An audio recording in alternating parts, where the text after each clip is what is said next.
ছাত্ৰ ছাত্ৰীসকল, পোনপ্ৰথমে মোৰ ইউটিউব চেনেললৈ তোমালোকক স্বাগতম জনালোঁ। আজি ক্লাছ 6ৰ ইংৰাজী টেক্সটবুকৰ lesson number 7 the mountain and the squirrel নামৰ পাঠটি অসমীয়াত আলোচনা কৰিবলৈ লৈছোঁ। তোমালোকে ভিডিঅ'টি শেষলৈকে চাই থাকিবা। ভিডিঅ'টি ভাল লাগিলে লাইক দি শ্বেয়াৰ কৰিবা, লগতে চেনেলটো ছাবস্ক্ৰাইব কৰি ল'বা। The mountain and the squirrel, পৰ্বতখন আৰু কেৰ্কেটুৱাটো। Have you come across the word proud? তোমালোকে গৰ্ব শব্দটো পাইছানে? The word has two meanings. এই শব্দটোৰ দুটা অৰ্থ আছে, one positive and one negative. এটা ধনাত্মক বা সদাৰ্থক অৰ্থাৎ ভাল অৰ্থত, এণ্ড ওৱান নিগেটিভ, আনটো নয়াৰ্থক অৰ্থাৎ বেয়া অৰ্থত। Work in pairs. Use the dictionary to find out both the meanings and write them in the space below. জোৰ পাতি কাম কৰা। অভিধান ব্যৱহাৰ কৰি দুয়োটাই অৰ্থ অৰ্থাৎ ভাল আৰু বেয়া বিচাৰি উলিওৱা আৰু তলত দিয়া খালী ঠাইত লিখা। ইয়াত তলত খালী ঠাই দিয়া আছে, ইয়াতে এই প্ৰাউড শব্দটোৰ ভাল বেয়া অৰ্থাৎ পজিটিভ নিগেটিভ দুয়োটা অৰ্থ লিখি দিয়া। মই লিখি দিছোঁ তোমালোকক। এইটো দিছোঁ ফিলিং গুড এণ্ড ৱাৰ্থি, নাইবা প্লিজড লিখিব পাৰিবা। ইয়াতে ফিলিং গুড এণ্ড ৱাৰ্থি অৰ্থাৎ ভাল আৰু যোগ্য অনুভৱ কৰা, প্লিজড সন্তুষ্ট।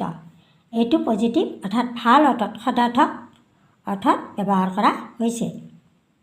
বিটো feeling deep pleasure as a result of one's own achievements qualities and arrogant. এইটো নিগেটিভ অৰ্থত কোৱা হৈছে, অৰ্থাৎ নহয় অৰ্থত বেয়া অৰ্থত কোৱা হৈছে। ফিলিং ডিপ প্লিজাৰ কাৰোবাৰ গুণ আৰু প্ৰাপ্তিক লৈ কৰা গভীৰ সন্তোষ, অৰ্থাৎ ইয়াত অহংকাৰী অৰ্থত ব্যৱহাৰ কৰা হৈছে। এৰোগেণ্ট অহংকাৰী অৰ্থত বেয়া অৰ্থত এই প্ৰাউড শব্দটো ব্যৱহাৰ কৰা হৈছে। Now think and tell which meaning A or B is opposite of the following words. এতিয়া চিন্তা কৰা। নাও থিংক এতিয়া চিন্তা কৰা, and tell which meaning A or B is opposite of the following words. এতিয়া চিন্তা কৰা আৰু কোৱা, টেল যে কোনটো অৰ্থই, হুইচ মিনিং কোনটো অৰ্থই এ অৰ বি, এ আৰু বি ইয়াৰে কোনটো অৰ্থই is opposite of the following words তলৰ শব্দবোৰৰ বিপৰীত অৰ্থ বুজাইছে। ওপৰত যে খালী ঠাইত দিলোঁ এই দুটা অৰ্থৰ কোনটো অৰ্থই বিপৰীত অৰ্থ বুজাইছে তলৰ শব্দ দুটাৰ, অৰ্থাৎ তলৰ শব্দ দুটা দিয়া আছে হাম্বুল মডেষ্ট। হাম্বুল মানে হ'ল নম্ৰ, মডেষ্ট মানে হৈছে সংযমী বা বিনয়ী। ইয়াৰে তোমালোকৰ বিপৰীত অৰ্থ বুজালে কোনটো হ'ব? ইয়াৰে ভালৰ বিপৰীত অৰ্থাৎ বেয়া, এইটো নিগেটিভ। ফিলিং ডিপ প্লিজাৰ অৰ্থাৎ দ্য মিনিং অফ বি, বিত যিটো মিনিং দিয়া আছে সেইটো হ'ব বিপৰীত অৰ্থ হাম্বল আৰু মডেষ্টৰ। তাৰপিছত discuss your partner whether we should be proud or humble, give 2 reasons for your answer.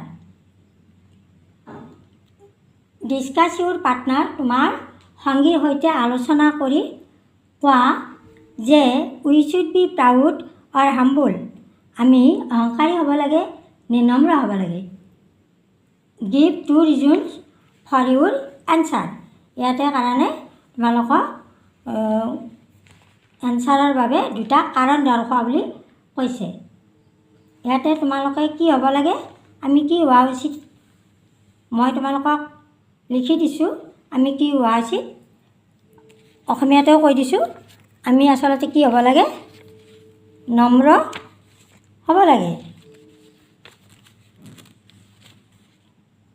Answer we should B humble because আমি কি হ'ব লাগে নম্ৰ হ'ব লাগে বিকজ কাৰণ এইট দিছোঁ a humble person is loved by everyone এজন নম্ৰ মানুহক সকলোৱে ভাল পায় বিট দিছোঁ a humble person always find out solutions for problems এজন নম্ৰ মানুহে সকলো সমস্যাৰ সমাধান বিচাৰি উলিয়াব পাৰে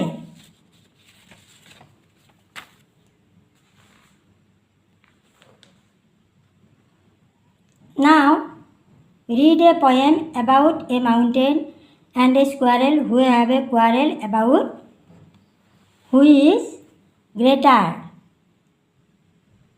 এতিয়া এখন পৰ্বত a mountain এখন পৰ্বত and a squirrel এটা কেৰ্কেটুৱাৰ মাজত শ্ৰেষ্ঠতাৰ বাবে who is greater শ্ৰেষ্ঠতাৰ বাবে হোৱা কাজিয়া এখনৰ বিষয়ে এটা কবিতা পঢ়া read a poem after reading say which one of is proud and which one of is humble তো পঢ়াৰ পিছত কবিতাটো পঢ়াৰ পিছত কোনজন The mountain and the squirrel had a quarrel and the farmer called the latter little pig পৰ্বতখন আৰু কেৰ্কেটুৱাৰ এখন কাজিয়া লাগিছিল আৰু and the farmer called the latter little pig আৰু আগৰজনে পিছৰজনক ক্ষুদ্ৰ অভিমানী বুলি কৈছিল Ban replied You are doubtless very big but all sorts of things and weather must be taken in together to make up a year and a spare ইয়াত বান বুলি কেৰ্কেটুৱাটোক বুজোৱা হৈছে বানে প্ৰত্যুত্তৰ দিছিল কি বুলি দিছিল যে you are doubtless very big তুমি সন্দেহহীনভাৱে বহুত ডাঙৰ but all sorts of things and weather must be taken in together to make up a year and a spare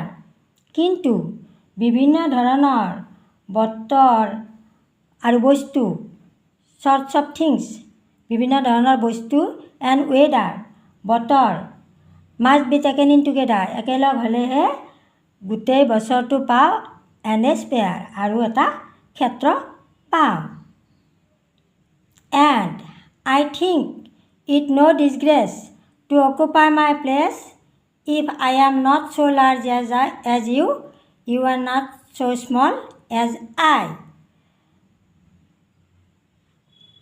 তাৰপিছত কেৰ্কেটুৱাটোৱে আৰু কৈছে এণ্ড আই থিংক আৰু মই ভাবোঁ ইট ন' ডিছগ্ৰেছ এইটো কোনো লাজৰ কথা নহয় যে মই নিজৰ ঠাইতে আছোঁ বা মোৰ আকাৰটো কেনেকুৱা if I am not so' large as you যদিও বা মই তোমাৰ নিচিনা ডাঙৰ নহয় you are not so' small as I তুমিও কিন্তু মোৰ নিচিনা সৰু নোহোৱা and not half so' spry আৰু সক্ৰিয়তাৰ ক্ষেত্ৰতো তুমি মোৰ আধাই নোহোৱা I will not deny you make a very pretty squirrel track আৰু মই ইয়াকো নাকচ নকৰোঁ যে ডেনি মানে হ'ল নাকচ কৰা টেক কৰা আৰু মই এইটো নাকচ নকৰোঁ যে a very pretty squirrel track a very pretty squirrel track এইটো নাকচ নকৰোঁ যে তুমি সুন্দৰ কেৰ্কেটুৱাৰ ৰাস্তা সাজিছা talents differ all is well and wisely put প্ৰতিভা সকলোৰে বেলেগ বেলেগ থাকে সকলো ঠিকে থাকিলে বুদ্ধিৰে মই ক'ব পাৰোঁ যে if I can't carry forest on my back যদিও মই আই কেন নট কেৰি মই কঢ়িয়াই লৈ ফুৰিব নোৱাৰোঁ মোৰ পিঠিত কঢ়িয়াই লৈ ফুৰিব নোৱাৰোঁ কি এখন ফৰেষ্ট অৰ্থাৎ অৰণ্য এখন বা হাবি এখন লৈ ফুৰিব নোৱাৰোঁ neither can you crack a nut তুমিও কিন্তু এটা গছৰ গুটি ভাঙিব নোৱাৰা। এইখিনিয়ে অসমীয়াত মই কৈ দিলোঁ তোমালোকক। এই কবিতাটো লিখিছিল ৰাল্ফ ৱাল্ডো এমাৰছনে। আজিলৈ ভিডিঅ'টো ইমানতে সামৰিছোঁ।